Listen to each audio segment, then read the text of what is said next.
لاہور میں ایک دودھ بیچنے والا رہتا تھا۔ اس نوجوان کے دل میں حج کرنے کی بہت طلب تھی۔ جب لوگ حج کر کے واپس آتے تھے تو وہ ان سے بہت شوق اور پیار سے ملتا تھا اور ان کے ہاتھ چومتا تھا۔ ایک بار اس نے حج کے دنوں میں لوگوں سے پوچھنا شروع کر دیا کہ حج پر کیسے جاتے ہیں۔ کسی نے اسے بتا دیا کہ حج کے لیے کراچی سے جاتے ہیں اور اس کو اسٹیشن پر بھی پہنچا دیا۔ اب وہ اسٹیشن پر لوگوں سے پوچھنے لگا کہ مجھے کراچی جانا ہے، کراچی کیسے جائیں؟ وہ کئی دنوں تک لاہور کے اسٹیشن پر پھرتا رہا۔ ایک بار ٹرین کے ٹکٹ ماسٹر نے سوچا کہ یہ بیچارہ کئی دنوں سے پھر رہا ہے، چنانچہ اس نے دودھ والے سے کہا کہ تم میرے ساتھ ٹرین میں بیٹھ جاؤ، میں تمہیں کراچی لے چلتا ہوں۔ اور پھر وہ کراچی پہنچ گیا۔ کراچی ریلوے اسٹیشن پر پہنچ کر اس نے لوگوں سے پوچھنا شروع کر دیا کہ مجھے حج پر جانا ہے، کیسے جاؤں؟ کسی نے اسے حاجی کیمپ پر جانے کا راستہ بتا دیا تو وہ حاجی کیمپ پر چلا گیا اور وہاں پر بہت سے لوگ حج پر جا رہے تھے، لیکن اس بیچارے کے پاس نہ ٹکٹ تھا اور نہ ہی پاسپورٹ تھا اور نہ ہی پیسے تھے، مگر اس کے دل میں حج کرنے کا جذبہ تھا۔ ایک دن اس کے دل میں یہ خیال آیا کہ جو حاجیوں کا سامان جہاز پر لے جانے والے کلی ہیں، انہیں جہاز کے اندر جانے کی اجازت ہے۔ چنانچہ اس نے ایک کلی سے دوستی کر لی اور کلی کی وردی پہن کر حاجیوں کا سامان جہاز میں رکھنے لگا۔ وہ دودھ والا سامان رکھنے کے بہانے جہاز پر آتا جاتا رہا۔ جب سارا سامان ختم ہو گیا تو وہ جہاز کے اندر کسی کونے میں چھپ گیا اور اپنے کپڑے پہن کر کلی کی وردی واپس بھجوا دی۔ لوگ اپنے کمروں میں بستر پر سوتے رہے اور وہ بیچارہ بیٹھ بیٹھ کر وقت گزارنے لگا۔ اس نے جہاز پر ایک نیک بندے سے کہا کہ بھائی جان، جب جدہ آ جائے تو مجھے بتا دینا۔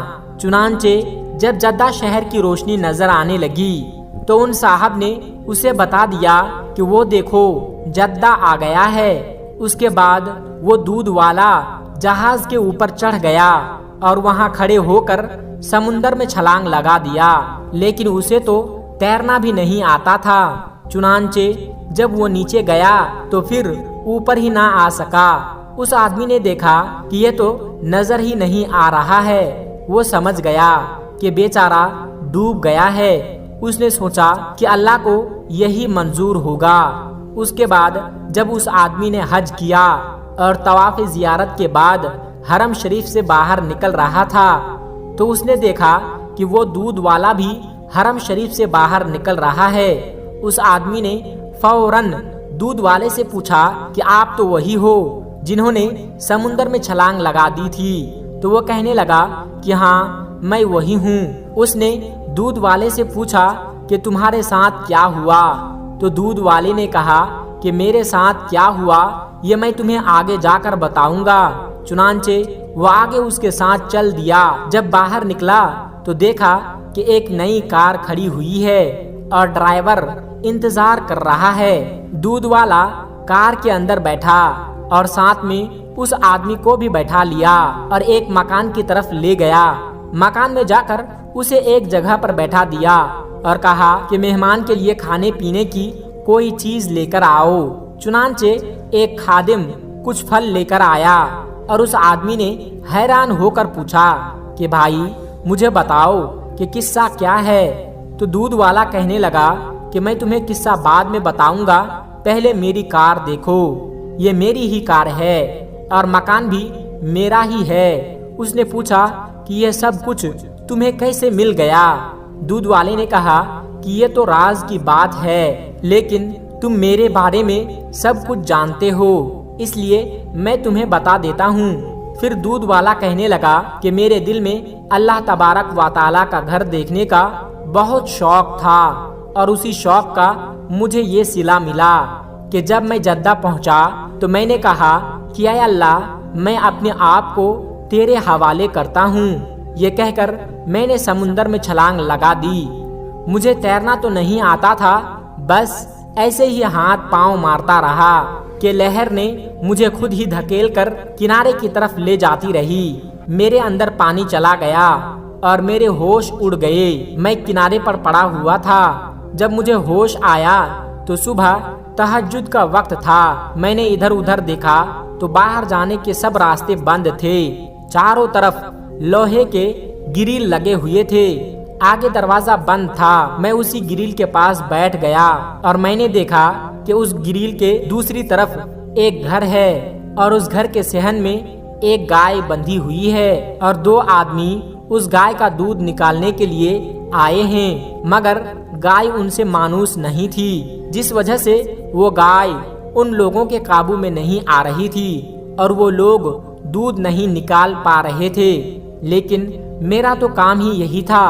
جب میں نے یہ منظر دیکھا تو میں نے آواز دے کر اپنی طرف متوجہ کیا اور اشارے سے کہا کہ اس کا دودھ میں نکال دیتا ہوں۔ وہ لوگ عربی میں بولتے اور سمجھتے تھے، اس لیے میں نے ان کو اشارے سے ہی بتا دیا کہ میں اس گائے کا دودھ نکال سکتا ہوں۔ اللہ کی شان دیکھیے کہ جہاں میں بند تھا وہ ایریا سامنے کوٹھی میں رہنے والے سیٹ کے انڈر میں تھا۔ اس کا ایک بیٹا تھا۔ ڈاکٹر نے اسے ہدایت کی ہوئی تھی کہ اپنے بیٹے کو گائے کا دودھ پلایا کرو۔ اس نے اسپیشل اپنے بیٹے کے لیے ہی گائے رکھی ہوئی تھی۔ گائے کے اندر دودھ تو ہوتا تھا مگر وہ نکالنے نہیں دیتی تھی، جس کی وجہ سے وہ سیٹ اور ان کی بیوی بڑی پریشان ہوتی تھی۔ اب جب میں نے اس سے کہا کہ میں گائے کا دودھ نکال دیتا ہوں تو انہوں نے سیٹ سے کہا کہ اندر مسافروں میں سے ایک آدمی کہتا ہے کہ میں تمہیں دودھ نکال دیتا ہوں۔ سیٹ نے کہا کہ یہ چابی لے جاؤ اور لے جا کر اسے لے آؤ، اور گیٹ کا تالا کھول کر میرے پاس آئے، اور جب میں نے گائے پر پیار سے ہاتھ پھیرا اور اس سے اپنے انداز میں بات کی تو گائے مان گئی اور میں نے نیچے بیٹھ کر انہیں 8 سے 10 لیٹر دودھ نکال کر دے دیا۔ سیٹ کی بیوی نے دیکھا تو بہت خوش ہوئی اور کہنے لگی کہ آج تو میرا بیٹا سارا دن دودھ پیے گا۔ پھر کہنے لگی کہ اس دودھ والے کو جانے نہیں دینا۔ جب سیٹ سے ملاقات ہوئی تو اس نے پوچھا کہ آپ کون ہیں؟ تو میں نے کہا کہ میں پاکستان سے حج کرنے آیا ہوں۔ کہنے لگا کہ ہم تمہیں واپس نہیں جانے دیں گے، تم اچھا دودھ نکال لیتے ہو۔ میں نے کہا کہ میں دودھ تو نکال دیا کروں گا لیکن مجھے حج بھی کرنا ہے۔ تو وہ کہنے لگے کہ تم فکر مت کرو، تمہیں حج بھی کروا دیں گے۔ اور دوسرے دن اس کی بیوی نے اپنے والد کو فون کیا اور ساری بات بتا دی۔ اس کے والد نے 200 گائے بھینسوں کا ایک باڑا بنایا ہوا تھا۔ چنانچہ جب اس نے یہ بات سنی تو بہت خوش ہوا اور کہنے لگا کہ ہمیں تو خود ایسے ہی بندوں کی ضرورت ہے۔ بعد میں انہوں نے سیٹ کو فون کیا اور کہا کہ اسے میرے پاس بھیج دو۔ چنانچہ سیٹ نے مجھے اپنی گاڑی میں بیٹھایا اور صاحب کے گھر پہنچا دیا۔ اس کے سسر نے مجھ سے کہا کہ میں تمہیں یہاں پر رکھتا ہوں، تمہارے ذمے یہ کام ہے کہ تم صبح شام گائے بھینسوں کا دودھ نکال دیا کرو۔ جب دودھ نکالنے کا وقت آیا تو میں نے 20-25 گایوں کا دودھ منٹوں کے اندر نکال دیا۔ وہ بڑا حیران ہو گیا اور سوچنے لگا کہ اتنا دودھ بھی نکل سکتا ہے کہ آج تک اس کا اتنا دودھ نہیں نکلتا تھا۔ وہ مجھے کہنے لگا کہ تم یہی رہو، ہم تمہیں حج بھی کروا دیں گے۔ میں نے ان سے کہا کہ مجھے گھر واپس جانا ہے۔ وہ کہنے لگے کہ نہیں، تمہیں یہیں رہنا ہے۔ میں نے کہا کہ میرے بیوی بچے تو وہاں ہے۔ تو اس نے کہا کہ فکر نہ کرو، میں نے ایک گھر بنایا ہے، یہ گھر میں تمہیں دیتا ہوں، یہ میری گاڑی ہے، یہ بھی تحفے میں دیتا ہوں۔ اب تم اپنے بیوی بچوں کا نام اور ایڈریس بتا دو، میں پیغام بھیج دیتا ہوں اور آنے والے جہاز میں تمہاری بیوی بچے بھی یہاں پہنچ جائیں گے اور ان کے ساتھ ایک حج بھی کر لینا، بلکہ ہر سال حج کرتے رہنا۔ اب 1 ہفتے کے بعد میری بیوی بچے پاس پہنچ جائیں گے۔ میں نے حج بھی کر لیا۔